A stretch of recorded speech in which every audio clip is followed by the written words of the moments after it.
오늘 우리에게 허락된 말씀은 신약성경 요한복음 9장 5절부터 12절까지 말씀입니다. 신약성경 요한복음 9장 5절부터 12절까지 말씀 봉독해 드리겠습니다. 내가 세상에 있는 동안에는 세상의 빛이로라.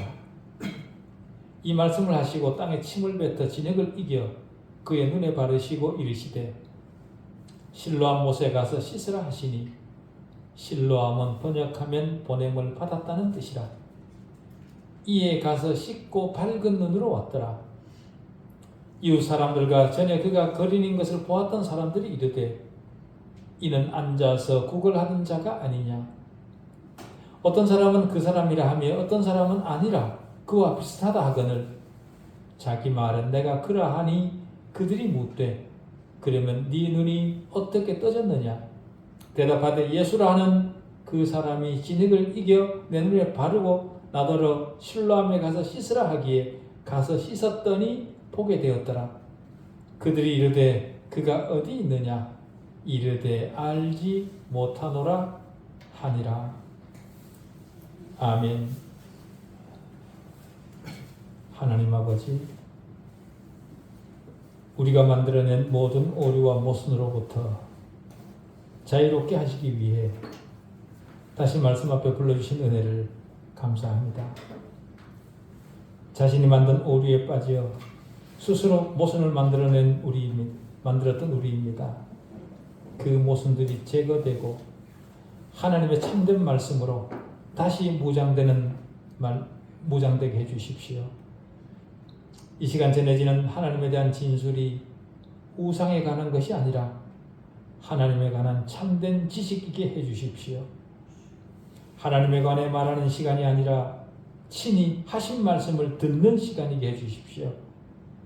내가 붙든 하나님이 우상이 아닌 참 하나님이심을 거듭 확인하게 해주십시오. 모든 관념의 유희로부터 구별되게 해주십시오. 성경에 근거하지 않은 내가 가진 모든 하나님에 대한 관념은 하나님이 아니라 사탄을 지향하는 것임을 알게 해주십시오. 하나님의 택하심의 은혜를 더욱 분명히 알게 되는 아름다운 시간 되게 해주시옵기를 우리 주 예수 그리스도 이름으로 기도하옵나이다. 아멘.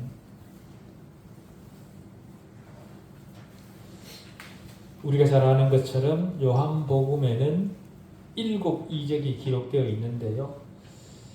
모든 이적들은 영적 교훈을 목적으로 합니다.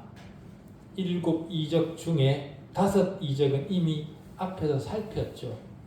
첫 번째가 2장에서 보면 물로 포도주를 만드는 이적이었고, 두 번째는 4장에 왕의 신하의 아들을 치료한 이적이었으며, 세 번째는 5장에 베데스다 연못가 38년 된 병자를 치유한 이적이었고, 네 번째는 6장에 오병이어 사건이었고, 그 다음에 5번째는 6장에 물 위를 걸으신 사건이었습니다. 그리고 오늘 6번째 나면서 맹인된 자를 치유한 일이죠. 성경에 기록된 모든 이적들은 예수가 그리스도이고 하나님의 아들이심을 믿도록 하기 위함에 있습니다. 예수가 그리스도이심을 믿어야 되는 이유는요, 예수 그리스도로부터만 영생하는 생명을 얻을 수 있기 때문에 그렇습니다. 영생하는 생명은 인간에게 있어서 모든 것은 모든 것입니다. 영생하는 생명보다 인간에게 더 소중한 것은 없습니다. 그리고 그 사실을 통해 영생하는 생명이 예수 그리스도로부터 온다는 그 사실을 통해 예수 그리스도가 곧 하나님이시라는 사실이 증명되는 겁니다. 하나님이 아니시고서 어떻게 사람에게 영생하는 생명을 줄 수 있겠습니까? 하나님이신 주님은 사람이 구원받고 싶어 하지 않을 때마저도 인간을 구원하실 수 있는 그런 분입니다. 다시 말해 하나님은 전능하시고 주권적 하나님이시라 그 말입니다. 인간의 뜻이 아니라 하나님께서 뜻하시면 모든 것을 하시는 하나님이시라 그 말이죠. 이런 이적들을 통해 우리는 가공할 정도로 상실된 인간의 조건과 죄인들을 구원하시는 하나님의 무조건적 선택과 불가항력적 은총을 거듭 확인하게 됩니다. 오늘 본문이 보여주는 이적에서도 하나님의 무조건적 선택과 불가항력적 은총은 진리라는 것이 거듭 확인됩니다. 이 이적을 통해 우리는 우리 구원의 본질에 대해 확인하게 됩니다.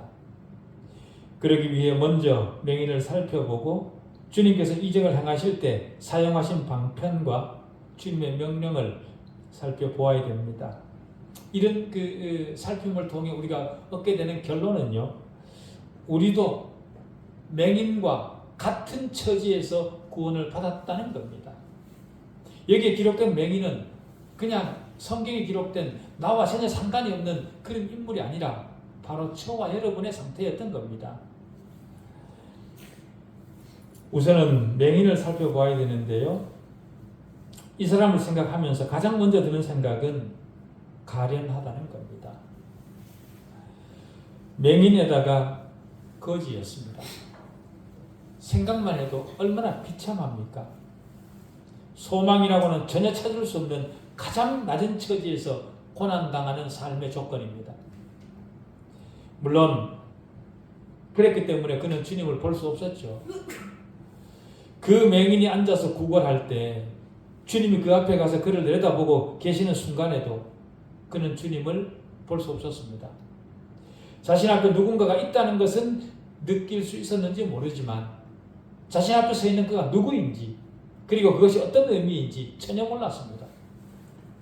날 때부터 맹인이었기 때문에 본다는 것이 무엇인지조차도 아마 감을 잡지 못했을 겁니다. 시력을 가지고 있다가 불의의 사고로 시력을 잃게 되어 보지 못하게 되었다면 그 시력 손실로 인해 애통했을 것이지만 처음부터 세상에 대해 아무것도 보지 못했기 때문에 본다는 것이 무엇인지 거기에 대한 개념을 이해하지 못했을 수도 있습니다. 물론 자신은 다른 사람들과 달리 무엇인가를 놓치고 있다는 사실은 알았겠죠. 그런 상태이니 자신 앞에 누군가가 그리고 왜 서 있는지 그것을 어떻게 인식할 수 있었겠습니까? 그러니 그는 보게 해달라는 기도의 필요성을 느끼지 못했습니다. 구걸하는 것이 그의 직업이었지만 보게 해달라는 그런 구걸은 하지 않았습니다. 다시 말해 자신이 근본적으로 구해야 되는 것이 무엇인지조차 모를 정도로 그의 조건은 최악이었습니다. 바로 그런 상태가 구원받지 못한 자들의 상태입니다. 그런 자신의 조건 때문인지는 몰라도 그는 구걸해봐야 소용없는 일이라 그렇게 생각을 했을 겁니다. 심지어 기대조차도 하지 못했을 겁니다. 그런데도 정말 다행인 것은 그가 주님이 지나가시는 길목에 앉아 있었다는 겁니다. 물론 그 모든 것이 하나님의 은혜이죠. 하나님께서 하신 일입니다. 우리 역시 마찬가지라고 판단이 됩니다. 우리 역시 구원의 필요성을 느껴서 그 필요를 위해 간절히 기도한 결과 구원받은 사람은 아마도 없을 겁니다. 우리는 맹인과 같았습니다. 처음부터 영적 진리를 볼 수 있는 그런 사람이 아니었습니다. 그런 사람은 없습니다. 복음이 전해지는 것을 들었지만 그러나 처음에는 그것이 무엇을 말하는지 이해할 수도 주님을 볼 수도 없었습니다. 뭔가 세상의 논리와는 다르다는 것을 느끼기는 했지만 정확히 인식할 수 없었던 우리입니다. 영적 진리를 이해한 적이 없었기 때문에 영적 진리가 무엇인지에 대해 감을 잡기가 곤란했습니다. 그래서 영적 진리를 생각해낼 수가 없었던 거죠. 그렇기 때문에 영적 진리들을 이해하게 해달라고 기도할 줄도 몰랐던 겁니다. 우리 조건도 마찬가지였습니다. 우리가 가진 조건도 절망적이었습니다. 예수 그리스도를 전혀 알지 못했습니다. 생각조차도 못했습니다. 예수 그리스도가 내게 필요한지조차도 몰랐습니다. 그러나 다행인 것은 맹인인 사람이 그랬던 것처럼 우리가 의도한 것은 아니었지만 우리 역시 주님을 만날 수 있는 곳에 있었다는 겁니다. 하나님의 은혜였죠. 말씀을 읽을 수도 있었고요. 바른 진리를 가르치는 교회에 출석을 하고 있었을 수도 있습니다. 또 이미 회심한 가족이 있었을 수도 있습니다. 그 모든 것들은 주님을 만나기 좋은 조건들입니다. 주님이 지나가는 길목에 앉아 있었던 맹인과 같은 것이죠. 그런 조건들을 만난 사람들은 소망이 있습니다. 그러나 스스로 혼자 주님을 만난다는 것은 거의 불가능입니다. 우리가 회심하기까지 주님은 우리를 대단히 불쌍한 눈으로 내려다 보셨을 겁니다. 머리에서부터 발끝까지 우리 전부를 훑어보시면서 우리 삶 속에 영적 생명을 불어 넣어 주시기 위해 기회를 보셨을 겁니다. 우리는 그런 과정을 통해 주님을 알게 된 사람들입니다. 나는 세상의 빛이라 주님이 말씀하셨습니다. 아마도 우리를 내려다보시면서 우리 안에 가득한 어둠을 몰아내고 싶으셨던 그 마음을 그렇게 말씀하신 걸 겁니다. 두 번째로 우리가 살펴보고 싶은 것은 인간 예수입니다. 맹인이었던 사람이 눈을 뜨자 그를 아는 사람들이 깜짝 놀라 질문을 합니다. 그러자 맹인이었던 사람이 예수라 하는 그 사람이 진흙을 이겨 바르고 나더러 실로암에 가서 씻으라 하기에 가서 씻었더니 보게 되었다. 그렇게 말합니다. 주님은 사람이셨지만 사람 이상의 사람이셨습니다. 맹인이었던 사람을 치료하셨다는 사실이 주님은 보통 사람이 아니라는 걸 증명하는 거죠. 주님은 사람 이상의 사람이었다는 것을 날 때부터 맹인인 사람을 고치는 것으로 스스로 증명하신 겁니다. 주님은 진짜 사람인 동시에 진짜 하나님이십니다. 알파와 오메가이시고 처음과 나중이시고 왕 중에 왕이시고 모든 것의 모든 것입니다. 주님이 바로 그런 분입니다. 주님은 창세전부터 항상 계신 분이고 여호와 이레이시고 엘련이시고 아도나이이신 분이십니다. 동시에 사람인 것도 사실입니다. 주님은 어떤 사람입니까? 주님은 사람 중에 사람입니다. 가장 사람 같은 사람이라 그 말이죠. 사람의 상상이 만들어낸 존재가 아닙니다. 사람이 결코 고안해낼 수 없는 그런 분입니다. 무엇인가를 숭배하고 싶은 마음이 만들어낸 꼭두각시가 아닙니다. 그런 분이 나타나셔서 유대 종교 지도자들의 거만과 위선과 외식을 단번에 무너뜨리셨습니다. 그러니 그들의 저항을 받을 수밖에 없었던 거죠. 주님은 연민으로 가득 찰 수 있었고 매우 부드러운 분으로 나타나실 수 있었습니다. 그러나 온유하고 겸손하고 유순한 예수의 흔적은 좀처럼 발견할 수가 없습니다. 고집세고 무대뽀 같은 그런 분은 아니셨지만 일관성이 있고 완전히 헌신한 인품의 순전한 힘을 통해 무서울 정도로 대단한 분이셨습니다. 살결인 군중의 틈으로 당당히 걸어가신 분입니다. 겟세마네 동산에서 말할 수 없는 고뇌의 시간을 보내셨지만 그 기세는 여전히 없어지지 않으셨습니다. 그러나 치료받은 맹인은 주님의 그런 사실을 알 리 없었습니다. 그를 본 적도 없었습니다. 눈에 진액을 바르고 실로암 못으로 보내줬습니다. 그리고 나서 거기서 눈을 씻고 난 뒤에 그 뒤에 볼 수 있었기 때문에 자기가 치료받고 난 뒤에 세상을 볼 수 있었기 때문에 자기를 치료하신 주님은 볼 수가 없었습니다. 예수라고 다른 사람이 부르는 이름 정도만 알았던 거죠. 우리 역시 그렇습니다. 우리가 알았던 것은 예수라는 이름뿐이었습니다. 주님에 대해 아는 것이 없었습니다. 맹인이었던 그를 고치셨듯이 영적 맹인이었던 우리도 치유하셔서 그때부터 우리가 예수가 나를 치료하신 예수가 누구인가를 알아가기 시작한 겁니다. 더러운 죄의 흔적을 주님은 자신의 피로 눈처럼 시게 씻으셨습니다. 그리고 난 뒤에 이제 우리는 볼 수 있게 되었고 믿을 수 있게 되었고 그 믿음이 점점 더 견고해져 가고 있는 겁니다. 셋째로 주님은 땅에다 침을 뱉으사 진흙을 개어 보지 못하는 그 맹인의 눈에 바르셨다. 그렇게 얘기를 합니다. 주님이 채택하신 치료 재료는 대단히 비천한 것이었습니다. 여러분은 주님의 이 방법이 어쩐지 이상해 보이고 꺼림칙하고 해로운 것으로 보여서 거부감이 들지는 않습니까? 믿지 않는 사람들에게 복음이 바로 그런 겁니다. 복음은 믿지 않는 사람들에게 꺼림칙한 것이고 거부감을 일으키는 겁니다. 믿지 않는 자들에게 복음을 전하면 그들은 조잡하다고 하거나 세련되지 못하다고 하거나 자신들의 신분에 걸맞지 않다 그렇게 거절을 합니다.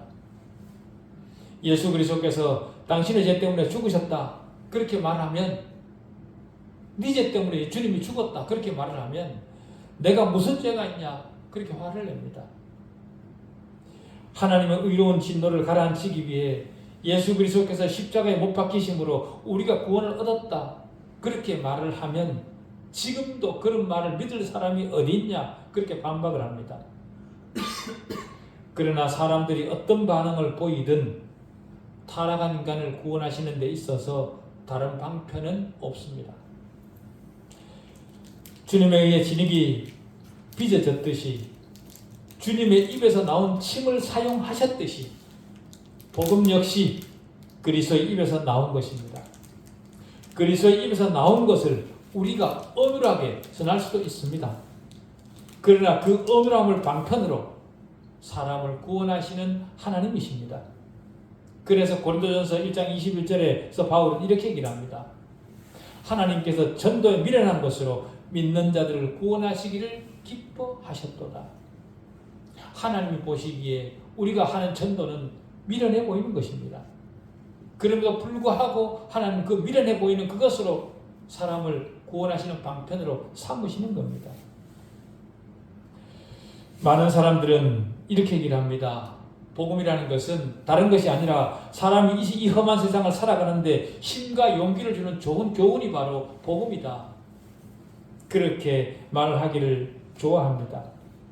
사람들의 정신건강이나 정치적, 사회적 행동 지침의 기준으로 삼을만 하다. 복음이 바로 그런 거다. 그렇게 말을 합니다.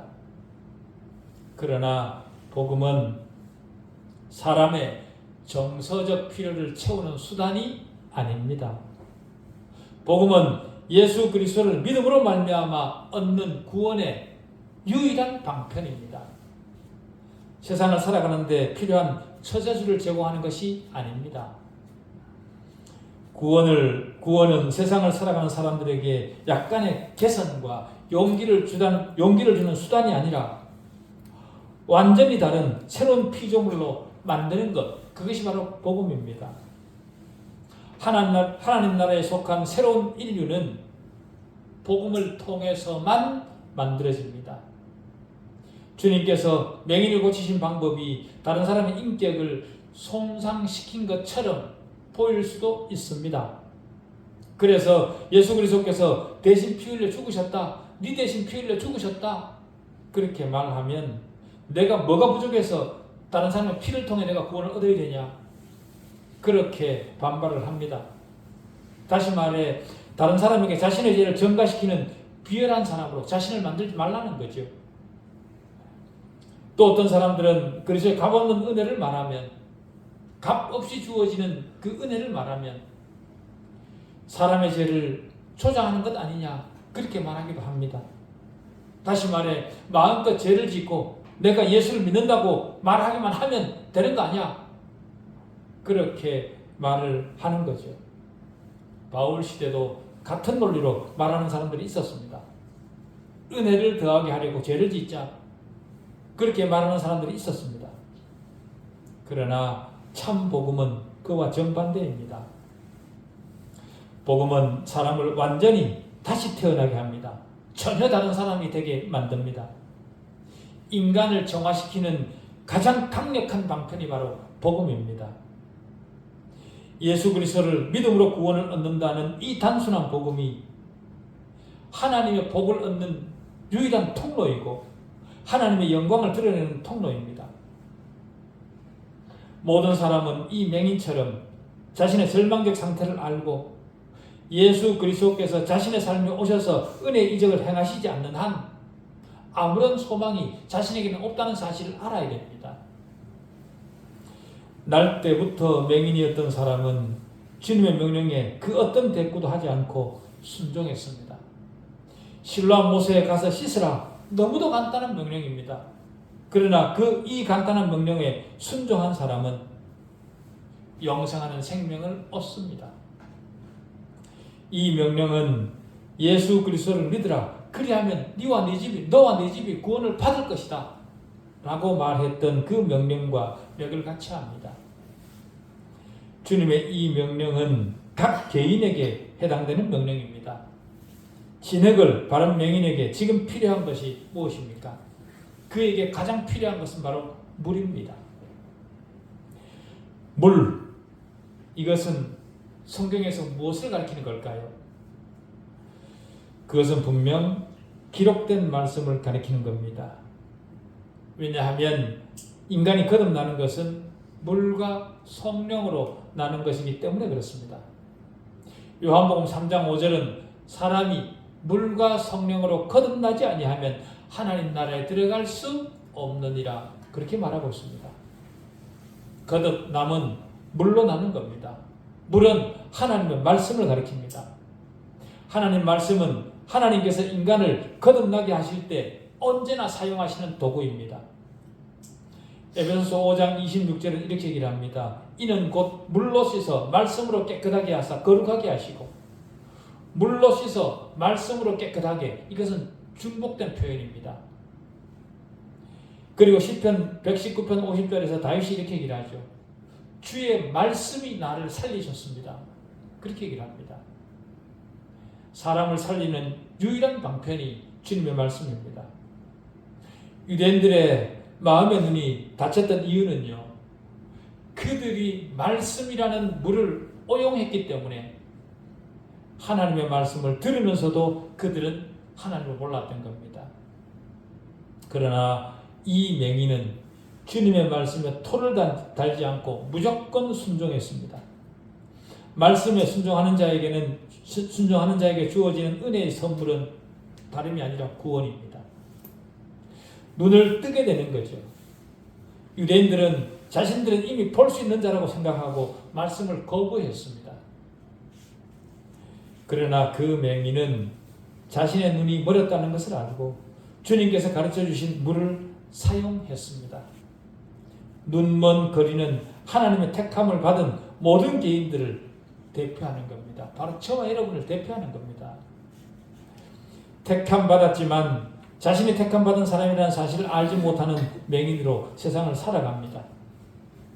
그리스도의 필요성 자체를 인식하지 못하고 살아가는 거죠. 우리도 그랬었습니다.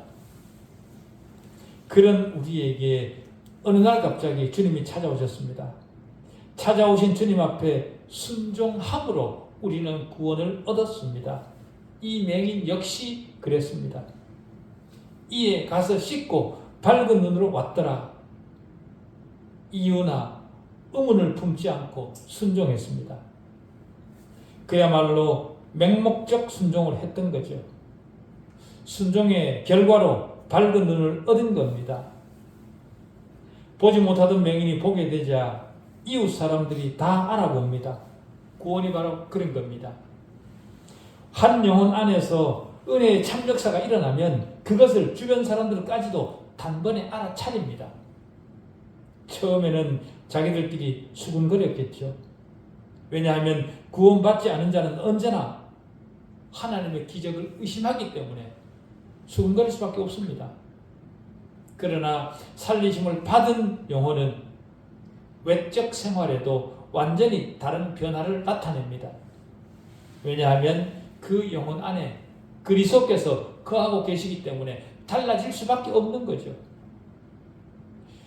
거듭난다는 것은 실제로 일어나는 일이 아니다. 사람의 관념에 약간의 변화가 있을 뿐이다. 그렇게 주장하는 사람들조차도 부정할 수 없는 결과를 만들어내는 것이 바로 거듭남입니다. 거듭나는 게 어디 있어? 그 사람이 그 사람이지. 그렇게 말하는 사람들조차도 이게 아니네 라고 말할 정도의 달라진 변화를 드러내는 것이 바로 거듭남입니다. 그리스도에 의해 정말 거듭난 사람은 이전의 그가 아닙니다. 거듭난 자신도 거부할 수 없는 변화가 거지 안에 일어났습니다. 그 변화를 주변도 알아보게 되어 있는 거죠. 거듭나기 전에 자신을 지배하고 있던 기질과 습관과 영향력 이런 것들이 이제는 더 이상 그 자신을 지배하지 못합니다. 거듭나면 그렇습니다. 거듭난 사람도 때로는 악이 표출되기도 하지만 그 악이 거듭난 자를 완전히 지배하지는 못합니다. 옛사람의 근성이 여전히 남아있지만 그 옛 근성이 거듭난 그를 지배하지 못합니다. 왜냐하면 이제는 예수 그리스도가 그 거듭난 자를 주관하고 있기 때문에 그렇습니다. 거듭난 인생의 주도권은 예수 그리스도에게 완전히 넘어갔습니다. 그리스도 안에서 새로운 피조물로 거듭났더라도 옛사람은 여전히 남아 있습니다. 여전히 남아 순간순간 우리로 죄를 짓도록 만들죠. 우리는 그것을 자범죄라 그렇게 부릅니다. 자범죄로부터 자유롭지 못한 우리입니다. 다시 말해 우리는 아직 죽음의 몸에서 구원받지 못한 상태에 있다라는 말입니다. 또 다른 말로 표현하면 우리는 몸의 구원을 기다리는 자들이다 그 말입니다. 우리 영혼은 이미 구원받았습니다. 그러나 우리 몸은 아직 구원을 기다리는 자들입니다. 우리 몸의 구원은 주님의 재림으로 완성될 겁니다. 다시 말해 거듭난 우리 안에는 두 가지 본성이 있습니다. 거듭난 우리 안에 옛 본성이 파괴되지 않고 남아있고 그 본성 위에 거듭난 새로운 본성이 첨가되는 겁니다. 우리는 그런 존재입니다. 그래서 어떤 사람은 그 사람이라 하고 어떤 사람은 그가 아니라 그와 비슷하다 그렇게 말했던 겁니다. 겉모습은 전에 보았던 사람이지만 새로운 원리가 그 사람 안에 작동하는 것을 타인들도 보는 거죠. 그러니 의심할 수밖에 없습니다.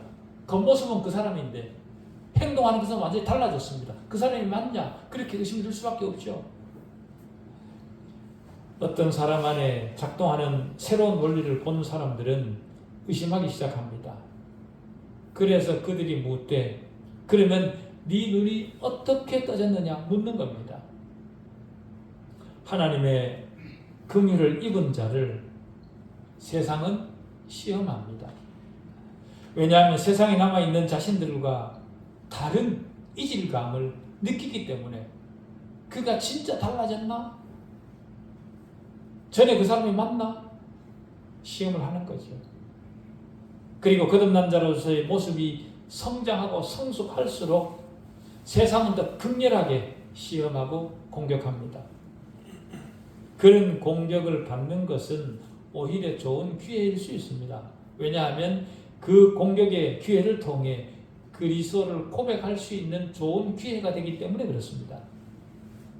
누가복음 12장 8절은 이렇게 얘기를 합니다. 누구든지 사람 앞에서 나를 시인하면 주님을 시인하면 인자도 하나님의 사자들 앞에서 그를 시인할 것이요 그렇게 얘기를 합니다. 하나님은 그리스도를 고백하는 자를 외면하지 않으십니다. 의심의 공격을 받은 그 맹인은 고백합니다. 예수라 하는 그 사람이 진흙을 이겨 내 눈에 바르고 나더러 실로암에 가서 씻으라 하기에 가서 씻었더니 보게 되었노라. 이 사람의 증언은 단순하고 정직합니다. 추측하거나 철학적으로 장황하게 설명하지 않고 자신이 경험한 그것을 가장 진솔하게 대답합니다. 그가 고백한 것은 주님이 자신에게 무슨 일을 행하셨는가였습니다. 여러분도 그렇게 하십시오. 여러분도 주님이 나에게 무엇을 행하셨는가 그것만 증거하시면 됩니다.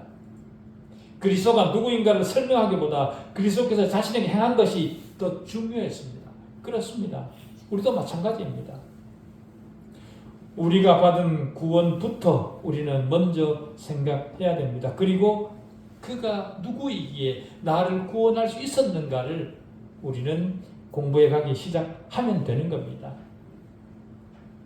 고백을 들은 유대인들은 궁금해지기 시작했습니다.